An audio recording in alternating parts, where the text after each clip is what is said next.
Perfect. Well, thank you very much, Steve and Cheryl, for that much too generous introduction. If my late mother were here, being my mother, she would believe every word of it. If my late father were here, being a realist, he would probably wonder who you were talking about. But introductions of that sort remind me of the small boy who fell headfirst into a barrel of molasses. And when they pulled him out, he licked some of the molasses from his face and said, "Lord, make my tongue adequate to this occasion." Well, actually, this is not my night for humor, and I'm not a match for either Stephen or George. So I'm not even going to try to be funny. I wish that I were in a mood for good humor, but I'm not. We are hell-bent in the direction of destroying our planet, and frankly, we appear to be doing very little about it. Decades ago, visitors from other planets warned us about where we were headed and offered to help. But instead, we, or at least some of us, interpreted their visits as a threat and decided to shoot first and ask questions after. The inevitable result was that some of our planes were lost, but how many were due to retaliation and how many were as a result of our own stupidity is a moot point. Wilbert Smith, one of the first Canadians to take an active interest in the subject of UFOs, asked the visitors about the accidental destruction of our aircraft by flying into the vicinity of a flying saucer. The response, and this is Wilbur's words, "We were informed that although a few of our aircraft had come to an unfortunate end by what they considered the colossal stupidity of our pilots, they were now taking corrective measures to avoid our aircraft." I asked them, and this is still Smith, I asked them what happened, and they said, well, the fields around the saucers, in order to hold them up, in order to produce the gravity differential, the time field differentials which were necessary to operate the ship, these sometimes produced field combinations which reduced the strength of materials to the point where they were no longer strong enough to carry the loads that the materials were expected to carry. Now, as we know, aircraft, particularly the military type, are built with a rather small factor of safety. And in these regions of reduced binding, the materials are no longer strong enough to carry the load, and the craft simply comes apart. When I read that, I was reminded of the late, great soprano Lily Pons, who used to smash crystal goblets with her high C. She would direct the sound at them, and something in the sound waves would change the structure of the glass, and it would fly apart.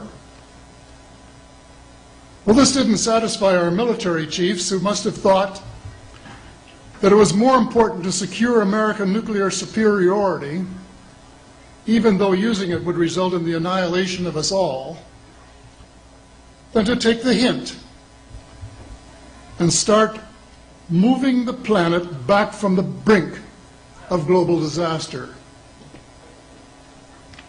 They, the military, must have been and still are so paranoid that they feel it necessary to use the visitors' technology to fight them off, rather than welcome them as partners in development, though they may have seconded a few renegades to assist them in what can best be viewed as diabolical developments. Stephen has said that talking about UFOs is passé, and that we should be talking or limiting our talk to exopolitics. Well, Stephen, I agree with you in theory, but in reality we have a problem when official U.S. policy insists that UFOs don't exist. The veil of secrecy must be lifted, and it has to be lifted now, before it is too late. It is ironic that the U.S. would begin a devastating war, allegedly in search of weapons of mass destruction, when the most worrisome developments in this field are occurring in your own backyard. It is ironic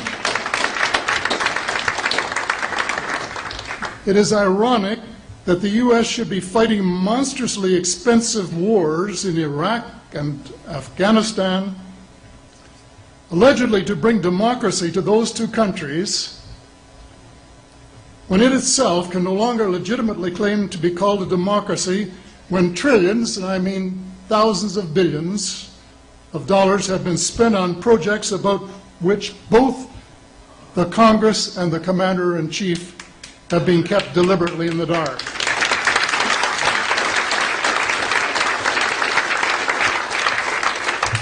How much has been accomplished in 60 years of feverish activity by some of the most educated minds in the United States?